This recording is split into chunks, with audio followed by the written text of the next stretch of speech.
Hello student, start करते हैं हम चैप्टर 6 का नेक्स्ट पार्ट। और इसमें बहुत सारी चीज़ें हम डिस्कस कर चुके थे। हमने बताया था कि हड़प्पा और मोहनजोदड़ो में ड्रेनेज सिस्टम बहुत अच्छा था। ड्रेनेज सिस्टम का मतलब वो सिस्टम होता है जिसके द्वारा घरों से नालियों के थ्रू पानी निकाला जाता है।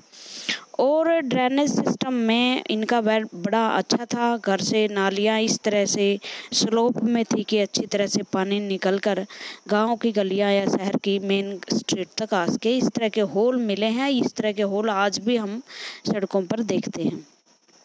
ये साफ करने के लिए है। दूसरी बात, टेराकोटा, जो मिट्टी के वस्तुएं होती हैं उन्हें हम टेराकोटा बोलते हैं। भिन्न भिन्न पशुओं की आकृति बनी हुई है। इससे पता चलता है कि उस टाइम कौन कौन से जानवर थे।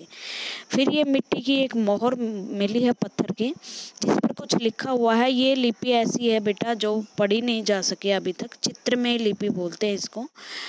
और अगर ये पढ़ी जाए तो बहुत रहस्य की जो चीज़ें हैं मोहनजोदड़ो की, हड़प्पा की संस्कृति की, वो पता की जा सकती हैं। अभी तक ये पढ़ी नहीं गई है। ये एक जानवर दिखाया गया है जो उनका उस समाज का बहुत महत्वपूर्ण जानवर हो सकता है। बैल जैसा लग रहा है। और हमारे देश में भी जैसे हमारा राष्ट्रीय पशु शेर है, तो हम मोहर पे लगाते हैं उसको। 3 मुंहों वाला शेर है जो। इसी तरह से उनका भी ये राष्ट्रीय पशु हो सकता है और वो उनका प्रयोग करते हुए होंगे। उसके बाद न्यू क्राफ्ट का मतलब होता है बच्चों कि नई नई क्या चीज़ें बनने लगी थी। जैसे आदमी गुफाओं से निकलकर गांव में आया, गांव से वो प्रोड्यूसर बना, तो नई नई चीज़ें भी आगे तो डेवलप होंगी ना। जैसे पहले छोटे घर हमारे भी होते थे, उसके बाद बड़ी बड़ी कोठियाँ बनने लगी। हो सकता है कि आने वाले समय में पता नहीं कैसे घर बने। तो इस तरह सभ्यताओं का विकास होता रहता है। नई नई चीज़ें, नई नई तकनीक आती रहती है। उस टाइम भी जो हड़प्पन संस्कृति थी उसमें लोग विकास कर रहे थे और नई नई चीज़ें सामने आ रही थी। जैसे कुछ यहाँ आभूषण दिखाए गए हैं और कुछ हथियार दिखाए गए हैं। यह आभूषण कीमती पत्थरों के, सिल्वर गोल्ड के बने हुए हैं। और जहाँ पत्थर के हथियार बनाता था मनुष्य, अब वो तांबे के और लोहे के हथियार बनाने लगा। ये माना जाता है बच्चों कि लोहे से तो वो वाकिफ नहीं थे। जो हड़प्पन संस्कृति है, लोहे का प्रयोग हुआ आर्य काल में। आर्य काल आएगा, जो रामायण महाभारत का टाइम है वो आर्य काल माना जाता है भारत में। और उस टाइम उनके हथियार मिले हैं। लेकिन ये भी नहीं कह सकते कि उनको पता ही नहीं था, क्योंकि अभी मेरठ में, उत्तर प्रदेश में एक जगह है जहाँ से बहुत मात्रा में हथियार और रथ के पहिए मिले हैं। तो ये भी पता चलता है कि उस टाइम लोहे का प्रयोग होता होगा। Let us look some of the objects that were made and found in the Harappan city. बहुत सारी चीज़ें हमें हड़प्पन शहर से मिली हैं खुदाई में। और most of the things that have been found by archaeologists are made of stone। Stone से बनी हुई चीज़ें हैं, ये सील से बनी हुई चीज़ें हैं। और दूसरी बनी हुई है मेटल, धातु से। ठीक है, इंक्लूडिंग उसमें कॉपर भी है। मेटल मैंने धातु, और धातु में कॉपर, ब्रॉन्ज, गोल्ड, सिल्वर, इन चीज़ों की वस्तुएं बनी हैं। देखो, कॉपर, गोल्ड और सिल्वर ये तो सीधे हमें धरती से मिल जाती हैं और थोड़ी सी मेहनत के बाद एक्चुअल में हम सोना चांदी प्राप्त कर सकते हैं। लेकिन ब्रॉन्ज जो है वो एक विशेष जो दूसरी धातु है, जब हम कॉपर में टीन मिलाते हैं तो पैदा होती है। कांसा बोलते हैं ना इसको, पीतल बोलते हैं। और पीतल प्रयोग किया जाता है बर्तन बनाने के लिए। तो copper and bronze were used to make tools. Copper और ब्रॉन्ज का प्रयोग जो है वो टूल्स बनाने में, वेपन, हथियार बनाने में, गहने बनाने में और बर्तन बनाने में। वेसल्स मीन बर्तन बनाने में, ऑर्नामेंट मीन्स गहने बनाने में काम आता था। Gold and silver made to make ornaments and vessels. Perhaps the most striking find are those of the beads, weights and blades। और शायद सबसे ज़्यादा जो प्रयोग है इनका, या तो वो मनके बनाने में, या वेट मैंने जो तोल के बाट होते हैं, और ब्लेड बनाने में काम आते थे। भाई इनका वेट करने का तरीका था ना बच्चों, वेट VIGHT, तोलने का, वो बड़ा ही परफेक्ट था। जैसे हमारे अब जो बाट है वो जैसे 1000 ग्राम का 1 किलो होता है, 500 ग्राम का, इस तरह के ये मेजरमेंट थे इनके पास। और इनको अगर आप तोलोगे ना तो इनका वेट बिल्कुल एक्यूरेट मिलेगा, ये इसका 2 गुना या 4 गुना मिलेगा। और इसलिए कहा जाता है कि ये पत्थर शायद वेट करने के लिए प्रयोग किए जाते थे। Stone weight, notice how carefully and precisely these weight are shaped. These were made of chert. चरट एक तरह का पत्थर होता है जिससे ये वेट या बाट बनाए जाते थे। These were probably used to weight precious stone और मेटल, और जो महत्वपूर्ण धातु और धातुएं थी उनको तोलने के लिए इनका प्रयोग होता था। बीड्स मैंने मनके।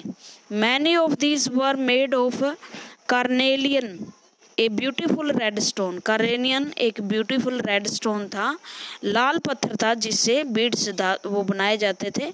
इनको काटा जाता था, पॉलिश किया जाता था, शेप दी जाती थी और फिर उनमें छेद बनाया जाता था और ताकि इनकी माला बनाई जा सके। ये आप चित्र में देख सकते हो, ठीक है।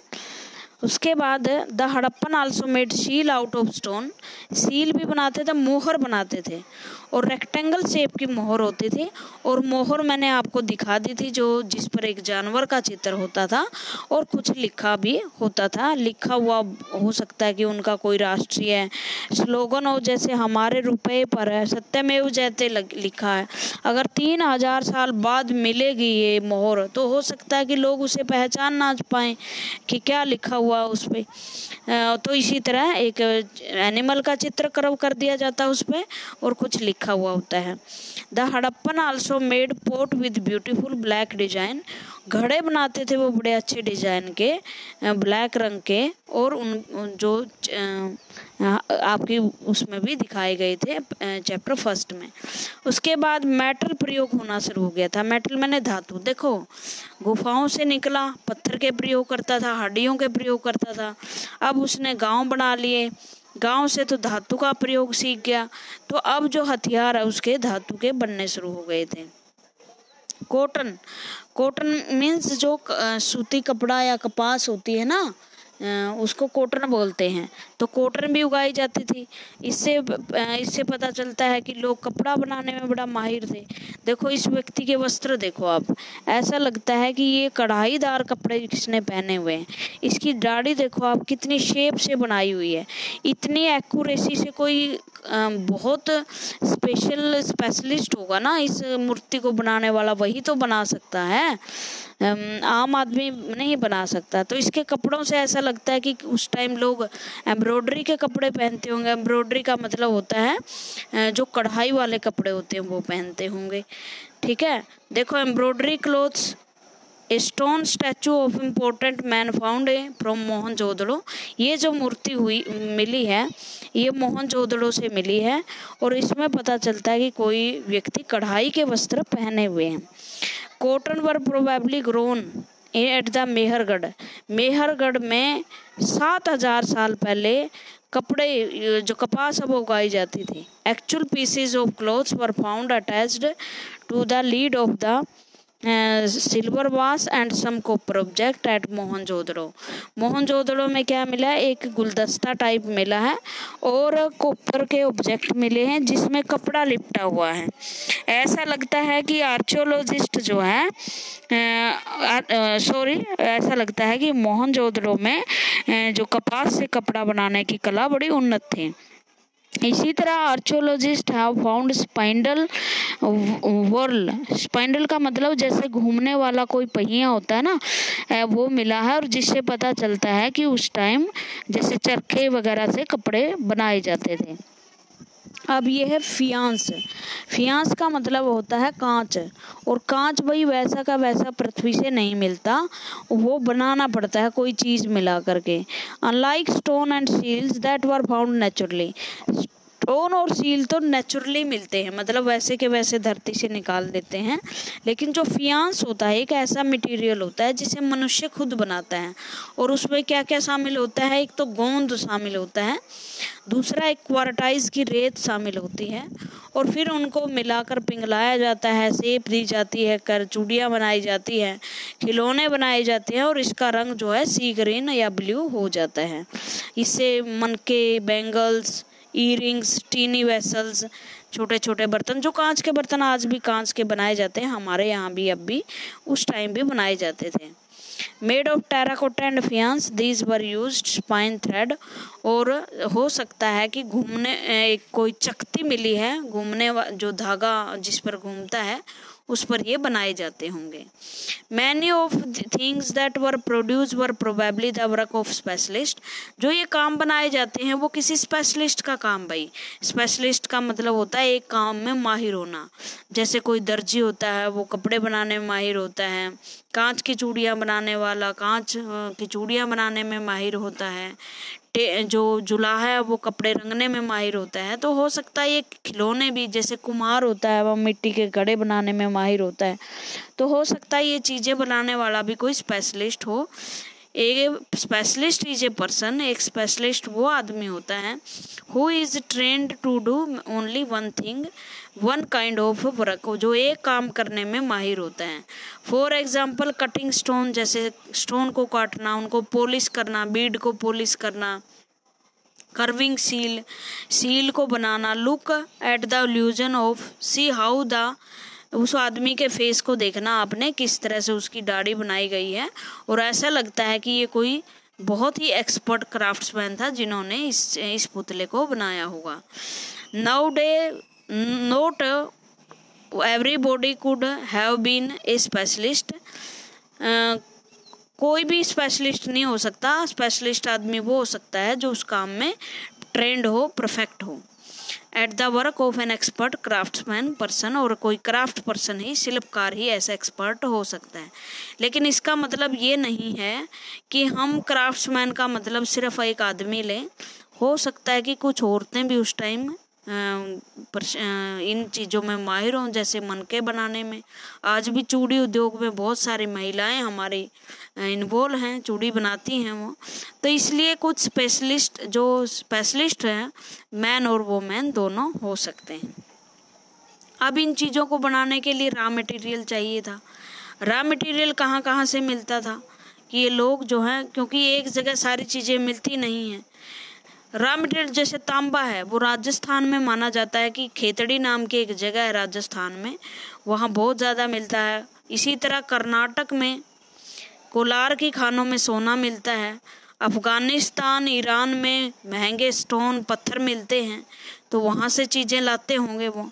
Raw material are substance that either found naturally such as wood or a metal, जो रॉ मटेरियल वो होते हैं जो कुछ तो नेचुरली मिल जाते हैं, जैसे लकड़ी वगैरह, मेटल वगैरह, धातु वगैरह, और प्रोड्यूस बाय फार्मर, या कुछ जो किसान जैसे कॉटन उगाते हैं।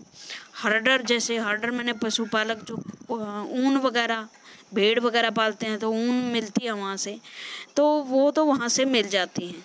These are then processed to produce finished good, उसके बाद उनकी प्रोसेसिंग होती है और अच्छी वस्तुएं बना देते हैं।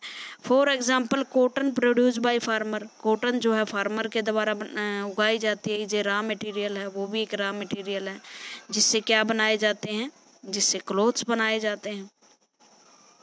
ठीक है, उसके बाद है while some of raw material that are Harappan were used available locally, कुछ ऐसे मटेरियल थे जो वहाँ लोकली मिल जाते थे, लेकिन कुछ ऐसे थे जो दूर दूर स्थानों पर से लाए जाते थे, जैसे सिल्वर, गोल्ड, महत्वपूर्ण पत्थर, कॉपर, टीन, ये दिए हुए इनके नाम, हो सकता है इनको दूर दूर से मंगवाना पड़ता हो। The Harappan probably got copper from the present day Rajasthan, मैंने बताया खेतड़ी नाम की एक जगह है, बहुत प्रसिद्ध है वो तांबे के लिए, तो राजस्थान से मंगवाया जाता था। And even for Oman, Oman कहाँ है ये मैं आपको अभी बता देती हूँ। भारत, ये भारत है, मैंने बताया था आपको। ठीक है, थोड़ा सा चित्र सही नहीं बन रहा, चलो देख लेते हैं। ये हमारा इंडिया है, ठीक है, और इसका ये वेस्ट पार्ट है, ये पाकिस्तान है, ये अफ़गानिस्तान है, ये तो भारत के हिस्से हुआ करते। उसके आगे ईरान, इराक चले जाओ और ओमान आ जाएगा फिर मध्य एशिया में।